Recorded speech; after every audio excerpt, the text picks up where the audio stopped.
말라기 3장 1절로 4절 우리 다 같이 합독하겠습니다. 시작. 만군의 여호와가 이르노라. 보라, 내가 내 사자를 보내리니 그가 내 앞에서 길을 준비할 것이요 또 너희가 구하는 바 주가 갑자기 그의 성전에 임하시리니 곧 너희가 사모하는 바 언약의 사자가 임하실 것이라. 그가 임하시는 날을 누가 능히 당하며 그가 나타나는 때에 누가 능히 서리요. 그는 금을 연단한 자의 불과 표백하는 자의 잿물과 같을 것이라. 그가 은을 연단하여 깨끗하게 하는 자 같이 앉아서 레위 자손을 깨끗하게 하되 금, 은같이 그들을 연단하리니 그들이 공의로운 제물을 나 여호와께 바칠 것이라. 그때에 유다와 예루살렘의 봉헌물이 옛날과 고대와 같이 나 여호와께 기쁨이 되려니와. 아멘. 역사의 문제는 가만히 보면 언제나 리더의 문제였습니다. 말라기 시대를 우리가 같이 나누면서 우리 전에도 그러한 이야기를 했습니다. 우리가 살아가는 이 시대를 바라볼 때 바르게 서 있는 그 한 사람이 얼마나 중요한지를 우리가 깨닫게 된다고 함께 나누었습니다. 한 사람은 너무 중요합니다. 리더가 바로 서지 못할 때, 다시 말해서 가정의 가장이 바로 서지 못하고 사회의 리더가 바로 서지 못하고 나라의 리더가 온전하게 서지 못할 때 그 공동체들이 얼마나 어려움을 겪고 있는지를 우리는 경험했고 또 앞으로도 그럴 것입니다. 그래서 백성들의 의식 개혁을 통한 어떤 아래로부터의 변화와 개혁을 이루는 것이 근본적인 해결책이 아니라 하나님이 세우신 새로운 리더의 관건이 있음을 우리는 깨달아야 할 줄 믿습니다. 그래서 이 선지서의 가장 마지막 책인 이 말라기서의 특별한 점 한 가지는 바로 이 점이에요. 하나님께서 더 이상 선지자를 보내시는 것이 아니고 하나님 당신이 역사의 무대에 새 리더로 서시겠다라는 것입니다. 새 지도자로 직접 등장하시겠다라는 말씀이에요. 그래서 오늘 우리 지난번에 같이 나누었던 1절 말씀의 그 1절에 하나님께서 그들의 삶에 개입하시기 위해서 찾아오실 것을 말씀하셨습니다. 자, 우리 1절을 다시 한번 읽어보겠습니다. 시작.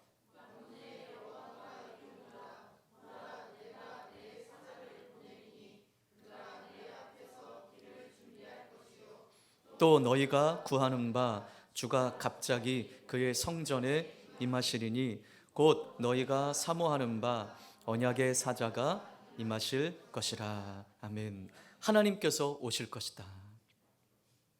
먼저 예비할 사자를 보내실 것이고 그의 오심은 예고 없이 갑자기 이루어질 것이다. 그리고 언약의 사자로 오실 것을 말씀해 주셨습니다. 그러면서 우리는 이 말씀을 나누었습니다. 말라기서는 그리스도의 오심을 예언하고 있다. 여러분 기억하십니까? 그리고 그분이 오시면 무슨 일이 일어날 것인지, 그분이 오셔서 어떠한 일을 행하실 것인지, 그분의 오심의 목적에 대해서 우리에게 말씀해 주고 있습니다. 그분이 임하셔서 행하시는 두 가지 사역에 대해서 말씀을 하고 있는데 오늘은 그 첫 번째 말씀을 함께 나누기를 원합니다. 그분이 오셔서 우리를 위해 행하시는 일이 무엇인가? 자, 우리 2절, 3절 다시 한번 읽겠습니다. 시작. 그가 임하시는 날을 누가 능히 당하며 그가 나타나는 때에 누가 능히 서리요. 그는 금을 연단하는 자의 불과 표백하는 자의 잿물과 같을 것이라. 그가 은을 연단하여 깨끗하게 하는 자 같이 앉아서 레위 자손을 깨끗하게 하되 금, 은같이 그들을 연단하리니 그들이 공의로운 제물을 나 여호와께 바칠 것이라. 아멘. 그리스도께서 오시면 어떠한 일이 일어나는가? 하나님께서 찾아오실 때 어떠한 일이 일어나는가? 그 첫 번째로 깨끗하게 정결하게 하시는 일을 행하신다라고 오늘 말씀하고 있습니다. 새롭게 하고 깨끗하게 하는 이 일, 정결하게 하는 이 일. 말라기 시대 상황 속에서 하나님께서는 가장 먼저 누구를 책망하셨습니까? 영적인 리더인 제사장들을 하나님이 책망하셨습니다. 그들의 죄를 밝히시면서 수면 위로 드러내시면서 하나님은 그들에게 저주까지 선포하셨습니다. 그가 오실 때 말라기 시대의 문제였던 바로 이 문제, 제사장들과 레위인들, 다시 말해서 지도자들을 새롭게 하시는 일을 행하시겠다라고 말씀하고 계십니다. 어떻게요? 오늘 본문을 보니까 그분은 용광로 속의 맹렬한 불과 같고 강력한 표백제와 같다고 오늘 말씀해 주고 있어요. 자, 우리 그 2절 하반절에 그는 금을 연단하는 자의 불과 표백하는 자의 잿물과 같을 것이다. 그래서 그 지도자들을 불로 연단한 금, 은과 같이 정련하고 더러운 옷을 깨끗이 빨듯이 그들을 깨끗하게 할 것이라고 하나님 말씀하고 계십니다. 맹렬한 불의 용광로 속에 영적인 지도자들을 집어넣으실 것이고 강력히 표백하는 잿물로 그들을 두들겨 빨 것을 하나님 말씀하고 계십니다.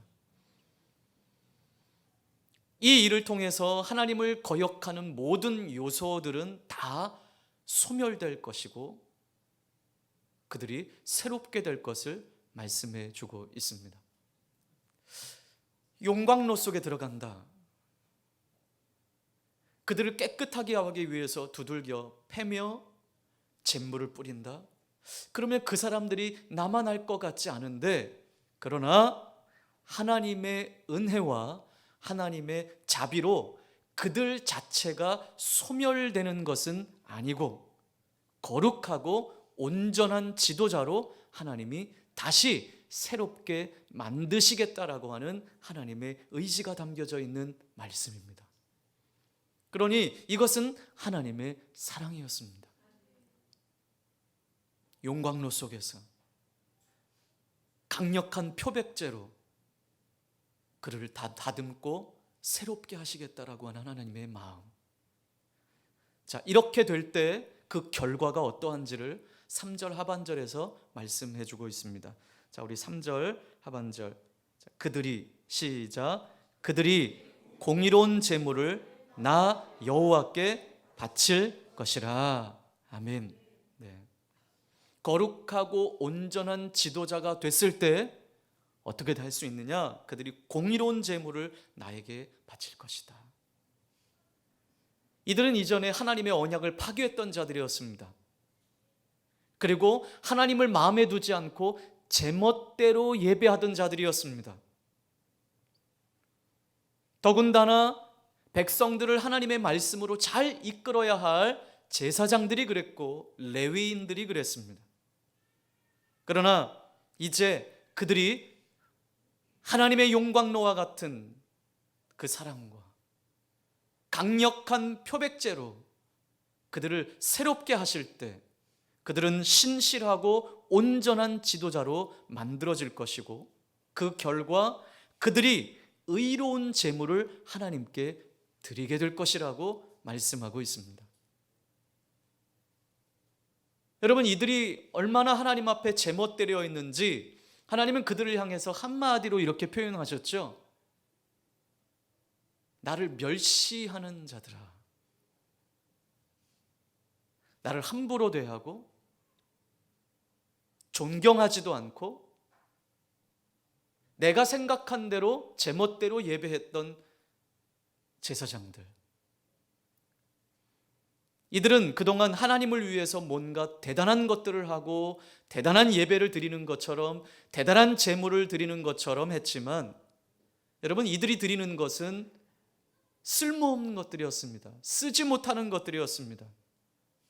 그래서 하나님은 그들을 향해 못 쓰는 것들을 드리는 사기꾼들이라고 말하실 정도로, 저 성전문을 좀 닫았으면 좋겠다라고 말할 정도로 하나님은 이들의 예배가 마음에 들지 않으셨습니다. 그러면서도 이들은 스스로 생각하기를 나는 예배를 잘하고 있어.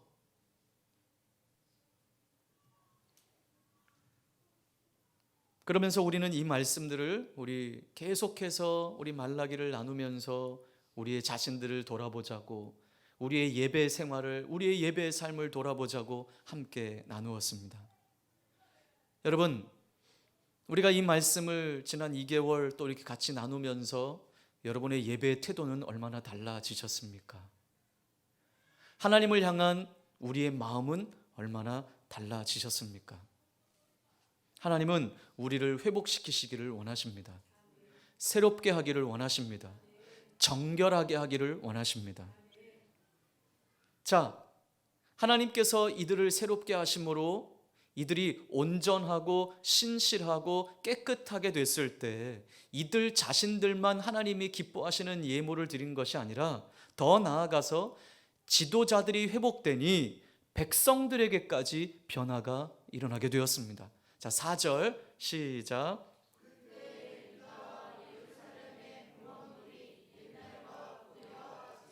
나 여호와께 기쁨이 되려니와. 아멘. 그때에, 언제입니까? 이들이 새롭게 되는 때에 유다와 예루살렘의 봉헌물이 옛날과 고대와 같이 나 여호와께 기쁨이 될 것이다. 제사장들과 레위 사람들 다 예배에 관련된 사람들 아닙니까? 예배에 관련된 이들이 신실하고 온전한 지도자로 거듭나게 될 때 비로소 유다와 예루살렘은 예전처럼 하나님께 합당한 존재가 될 것이며 기쁨을 드리는 존재가 될 것을 말씀해 주고 있습니다. 여러분, 교회가, 성도들이 온전하지 못한 그 이유 중에 하나는 여러 가지가 있겠지만, 여러분, 하나님의 사역자들 더 기도하지 못하고 더 이들을 품고 기도하지 못한 연고도 있겠죠. 그래서 이 땅의 영적 리더들이 다시 충만하게 일어나야 될 줄 믿습니다. 하나님의 말씀으로. 또한 온 성도들이, 이 땅의 성도들이 그렇게 하나님 안에서 새롭게 되어질 때 하나님은 우리를 기뻐 받으실 줄 믿습니다. 그동안 합당치 못한 예배를 드렸던 자들이 근본적으로 새롭게 되니, 그렇게 새롭게 되어서 예배를 드리니 그들이 드리는 이 예배와 예물에 대해서 하나님이 기뻐하신다라는 것입니다. 여러분, 우리는 지난 이 말씀을 계속 나누었어요. 과연 우리의 예배를 하나님 기뻐하실까? 그래서 제가 자주 기도하는 것이 예배의 구경꾼 되지 말자. 예배는 와서 예배를 드려요. 예배는 드리는데 예배의 구경꾼들이 너무 많아요. 내 의지로, 내 전인격적으로 내가 오늘 이 예배를 통해서 하나님을 만나는 자리가 아니라 그냥 앉아 있다 가는 거예요. 분당 우리 교회 이찬수 목사님이 그 이야기를 하시더라고요. 이제 거기 성도들이 너무 많으니까 본당에 다 들어오질 못하는 거예요. 그러니 예배에 늦는 사람들은 그 늦는 시간에 들어오지 말고 좀 쉬고 계시다가 다음 부 예배에 들어오시라고 그렇게 말씀을 전하시더라고요. 일부 예배에 늦으면 들어오지 마시라는 거예요. 그럼 쉬시다가 2부 예배 때 처음 시간부터 예배를 드리라고 하는 거예요. 우리 전에도 나누었죠? 커피 들고 오고 와서 뭐 이렇게 허리 쭉 빼고 그냥 앉고 다리 꼬고 앉고 마치 팔짱을 끼며 예배를 구경하듯이 하나님 앞에. 여러분, 우리가 대통령 앞에 서 있다면 그렇게 할 수 있겠습니까? 발장 끼고 다리 꼬고 약속 시간에 늦을 수 있겠습니까? 근데 이제는 어느 교회도 어느 목회자도 성도들에게 이런 잔소리 하지 않습니다. 예배 똑바로 하라고 잔소리 하지 않습니다. 왜? 교회가 너무 많아요. 이 교회 아니면 뭐 어디 없나? 마음 편하게. 또 온라인으로 또 예배하면 되고. 그러나 여러분 기억하십시오. 정말 하나님이 받으시는 예배, 하나님이 기뻐하시는 예배 우리가 드리고 있는지, 오늘 이 본문 말씀을 통해서도 분명하게 우리가 깨닫게 됩니다. 하나님이 우리에게 무엇을 요구하시는지,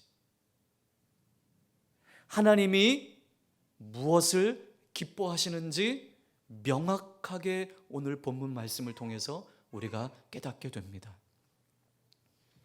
하나님이 우리에게 무엇을 요구하십니까? 하나님이 무엇을 기뻐하십니까? 그것은 온전하고 신실하고 정결하게 된 사람이 드리는 그 예배와 예물을 하나님이 합당하게 여기시고 기뻐 받으신다라고 하는 사실입니다. 우리가 계속 나누지만 이 유다 백성들이 예배하지 않은 게 아니에요. 예배했어요. 끊임없이 예배했어요. 예물도 드렸어요. 그러나 내 나름대로 예물을 드리고 예배한 것이었죠. 하나님은 예배자에게 관심이 있으십니다. 예배자가 누구입니까? 나입니다. 나. 하나님은 예배하는 그 사람이 어떤 사람인지에 대해서 관심을 갖고 계십니다. 그래서 주가 임하실 때 금을 연단하는 자의 불과 같이, 강력한 표백제와 같이, 표백하는 자의 잿물과 같이 정결하게 하는 작업을 하시겠다고 말씀하시는 거예요. 하나님은 우리에게 찾아오셔서 우리를 정결하게 하시기를 원하십니다. 우리를 깨끗게 하시기를 원하십니다. 이 일을 위해서 예수님 우리에게 오셨어요. 자, 그런데 우리를 깨끗하게 하시는 일에 있어서는 여러분, 금속에서 불순물을 제거하기 위해 불로 단련하는 것과 같이 때로는 하나님이 우리를 통해 우리에게 시련과 고난을 통해서 우리를 정결하게 하실 때가 있다라는 것입니다. 여러분, 고대 세탁업자들은 우리 옛날 분들은 아실 거예요. 저희 부모 세대들도 여러분 이렇게 우물물 있는 데서 여러분 옛날에 빨래할 때 어떻게 빨래했나요? 세탁 몽둥이가 있어요. 몽둥이. 세탁 몽둥이. 저도 그거 갖고 장난 많이 쳤어요. 세탁 방망이. 막 두들겨 팹니다. 막 얼마나 그 손들이 빠른지 몰라요. 갖다 막 팹니다. 그걸로 끝이 아니에요. 그리고 햇볕에 탁 말리고 그 말린 그것을 가지고 또 뭐 하죠? 다듬이돌이 있어요. 다듬이돌. 옛날에 우리 집에 있었어요. 그런 거 버리지 말고 둘 걸 그랬어요.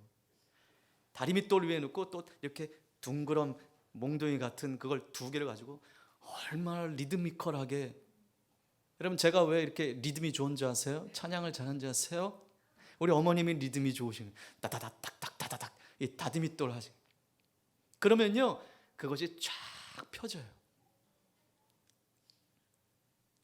하나님께서 우리를 정결하게 하실 때 때로는 우리에게 고난을 주실 때도 있어요. 시련을 주실 때도 있어요. 불과 같은 우리를 몽둥이에 두드리는 그 시련과 고난은 참으로 힘들고 어려운 것이지만 그 고난과 시련이 주는 그 유익은 말로 할 수 없이 큰 은혜라는 것을 여러분 잊지 마시길 바랍니다. 고난을 통해서, 시련을 통해서 더 정결하게 되는 거예요. 더 단단해지는 거예요. 우리 지난번에도 같이 나누었지만 하나님은 고난을 통해서 우리에게 말씀하시고자 하시는 것이 있어요. 하나님은 고난과 시련을 통해서 우리에게 가르치고자 하시는 것이 있습니다. 이처럼 우리를 정결하게 하기 위해서, 우리를 더 단단하게 하기 위해서 하나님은 이 고난과 시련을 사용하실 때가 있어요. 그런데 이 고난과 시련의 시간을 지나가는 동안 내 마음이 힘들고 어렵다고 낙심해 있고 좌절해 있고 또 하나님을 향해 원망하고 불평하면서 이 고난과 시련의 시간을 우리가 지나가 버린다면, 고난은 고난대로 당하면서 아무런 유익도 없이 이 시간을 그냥 허비해 버리는 것으로 끝나버리는 거예요. 여러분, 고난의 시간이 그냥 고난과 시련으로 끝나지 않기를 바랍니다. 그 고난과 시련을 통해서 하나님의 말씀을 듣기를 바랍니다. 하나님은 내게 무엇을 말씀하시기를 원하시는지, 하나님은 나를 무엇을 고치시기를 원하시는지. 고난과 시련을 통해서 영적 은혜를 더 깊이 경험하고 영적 깊이가 더 깊어지는, 그리고 더 정결케 되고 더 단단하게 되는 저와 여러분의 삶이 되시기를 주님의 이름으로 축복합니다. 그렇습니다.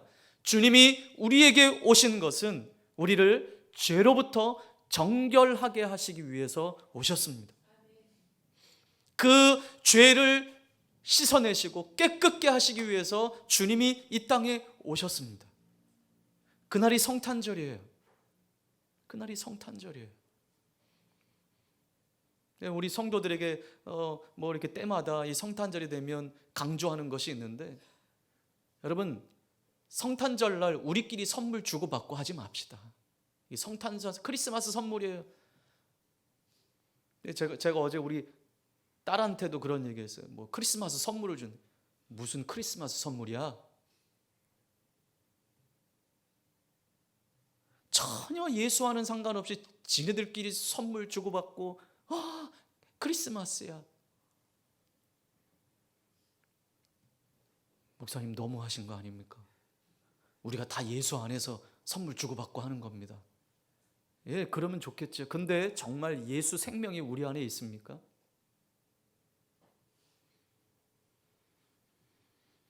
예수 그리스도가 이 땅에 왜 오셨는지를 묵상하는 이 대림절 기간이 되기를 주님의 이름으로 축복합니다. 우리의 죄는 그 어떤 용광로로도 그 어떤 잿물로도 씻을 수 없습니다. 그분의 십자가만이 더러워진 우리를 깨끗게 할 수 있습니다. 주님의 십자가는 우리 안에 깨끗한 마음을 창조하시고 하나님을 참되게 섬기는 참된 신앙으로 우리를 회복시키십니다. 여러분, 우리는 주님의 십자가를 바라봐야 합니다. 그 주님의 십자가를 통과해야만 합니다. 믿었다 치고 위에 여러분의 신앙을 쌓지 마십시오. 자, 여러분, 이번에 또 세례를 준비하는 분들 계시는데 그냥 믿었다 치고 하면 저 세례 안 줄 겁니다. 확실한 예수 그리스도의 신앙의 고백이 있어야 세례를 베풀 겁니다. 주님의 십자가를 바라보십시오. 예수님의 십자가 없이는 우리는 어떠한 죄도 용서받을 수 없음을, 주님이 오심은 바로 정결케 하시기 위해서 우리에게 찾아오셨습니다. 복음으로 인해 새 마음, 곧 깨끗한 마음이 창조되지 않는다면 참된 신앙을 회복할 수 없게 될 것입니다. 성탄절을 맞이하는 대림절 기간에 우리를 위해 오신 주님, 우리의 죄를 깨끗게 하기 위해 이 땅에 오신 주님을 묵상하면서 이번 성탄절은 더 의미가 있고 뜻깊고 하나님의 십자가 안에서 주님을 묵상하며 감사하고 찬양하는 그런 아름다운 절기가 되시기를 주님의 이름으로 축복합니다. 우리 함께 같이 기도하겠습니다.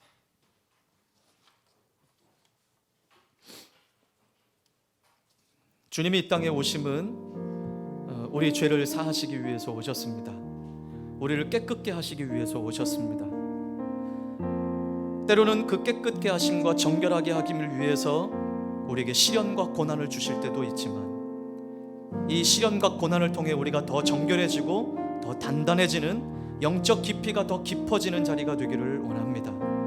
하나님, 그 하나님을 묵상하고 그 주님을 묵상하는 이 대림절 기간 동안에 더 주님의 십자가 앞에, 날 위해 오신 주님 앞에 더 가까이 나아가는 자리가 되게 해 주옵소서. 우리 함께 결단하며 기도하겠습니다.